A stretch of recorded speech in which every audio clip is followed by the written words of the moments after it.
حضرت شاہ نقشبند بخاری رضی اللہ تعالیٰ عنہ ایک مرتبہ کابل میں گئے اور بڑا ہجوم جمع ہو گیا، بہت بڑا مجمع جمع ہو گیا. تو بادشاہ کی لونڈی نے دیکھا کہ اتنے لوگ جمع ہیں، یہ کہاں سے آئے ہیں، اتنا مجمع کیسے جمع ہو گیا؟ انہوں نے کہا شاہ نقشبند بخاری آئے ہیں، شاہ نقشبند بخاری آئے ہیں، بہت بڑے ولی اللہ ہیں، بہت بڑے شیخ ہیں، لوگ ان کی زیارت کے لیے جمع ہیں. اس نے کہا یہ ولی لوگ کون ہوتے ہیں، یہ شیخ لوگ کون ہوتے ہیں، ان کو لوگ کیوں دیکھنا چاہتے ہیں، کیوں اتنے لوگ جمع ہیں؟ انہوں نے کہا، اس بندے نے کہا کہ دیکھ، جب کوئی مشکل آتی ہے یہ مدد کرتے ہیں، اور جب انسان کے دل میں سکون نہیں ہوتا تو ان کی برکت سے اسے سکون مل جاتا ہے. اس نے کہا یہ تو بڑے فائدے کا سودا ہے، میں بھی جاتی ہوں، میں بھی بیعت ہو جاتی ہوں. وہ بھی شاہ نقشبند بخاری کے ہاتھ پر بیعت ہو گئی. آپ نے اسے وظائف دیے، اوراد دیے، اور اس کو وہاں سے رخصت کیا اور تلقین کی اچھے کاموں کی، عبادات کی. وہ جب واپس بادشاہ کے محل میں گئی تو وہ پہلے بھی نیک عورت تھی، پہلے بھی پارسا تھی. جب واپس گئی تو بادشاہ نے دیکھا کہ اس میں بہت بڑی تبدیلی آ گئی، اس کے اوراد اور وظائف میں اضافہ ہوا، اس کی نیکی میں، اس کے تقوی میں اضافہ ہوا. تو بادشاہ اس سے بہت خوش ہوا. بادشاہ اس پر شفقتیں، مہربانیاں شروع ہو گئی، اس کو تحفے دینا شروع کر دیا کہ یہ بہت اچھی ہے، نیک ہو گئی ہے. لیکن اب جو باقی لونڈیاں تھیں انہیں حسد ہوا کہ بادشاہ اس پر اتنا شفیق و مہربان ہو چکا ہے. تو انہوں نے کیا کیا؟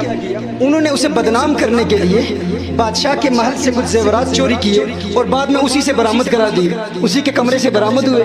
تو بادشاہ نے دیکھا کہ یہ تو چور ہے. بادشاہ کو بہت غصہ آیا اور غصے سے بادشاہ نے کہا کہ میں اس کو نیک سمجھتا تھا، اس کی نمازیں دیکھتا تھا، اس کے روزے دیکھتا تھا، اس کی عبادت دیکھتا، یہ تو دھوکہ دے رہی تھی مجھے، یہ تو مجھے بیوقوف بنا رہی تھی، اس نے تو میرے بادشاہ کے محل سے زیورات چوری کیے. بادشاہ نے کہا اب اسے سزا دی جائے گی. کیا سزا دی جائے گی؟ کہا کہ اس کو چھت پر لے جاؤ اور اس کو محل کے چبارے سے چھت کے اوپر سے نیچے پھینک دو اور اس کو قتل کر دو. اس نے بہت سمجھانے کی کوشش کی کہ میں چور نہیں ہوں، میں نے چوری نہیں کی، اس میں میری کوئی خطا نہیں ہے، لیکن کسی نے نہیں سنی.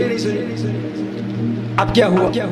جب اسے وہاں سے بادشاہ کے خادم نے دھکا دینے کی کوشش کی، دھکا دینے ہی والا تھا، ہاتھ رکھنے ہی والا تھا، تو اس کے ذہن میں یہ بات آ گئی میں تو شاہ نقشبند بخاری کی مریدہ ہوں. اور جب مرید ہوئی تھی تو کسی بتانے والے نے بتایا تھا یہ پیر لوگ کون ہوتے ہیں، یہ ولی لوگ کون ہوتے ہیں.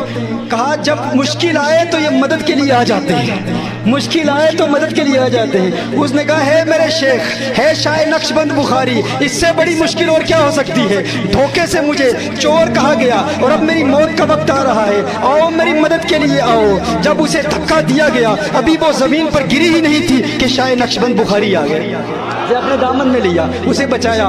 اس نے کہا ہے شاہ نقشبند بخاری آپ کب آئے، آپ کب آئے؟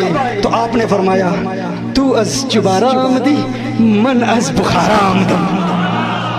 کہا آپ کب آئے، آپ کب پہنچے؟ کہا ہے موری مریدہ تو ادھر چبارے سے آ رہی تھی، میں بخارے سے آ رہا تھا. تو چبارے سے آ رہی تھی، تو وہاں سے کابل کی زمین پر گر رہی تھی، تو چبارے سے کابل کی زمین پر گر رہی تھی، تو وہاں سے اتری، تو وہاں سے گری، یہ تیری پرواز ہے، اور ادھر اللہ کے ولی کی پرواز کیا ہے؟ کہا تو ابھی کابل کی زمین پر پہنچی نہیں تھی، تیرا پیر تیری مدد کے لیے بخارے سے کابل کی زمین پر پہلے پہنچایا.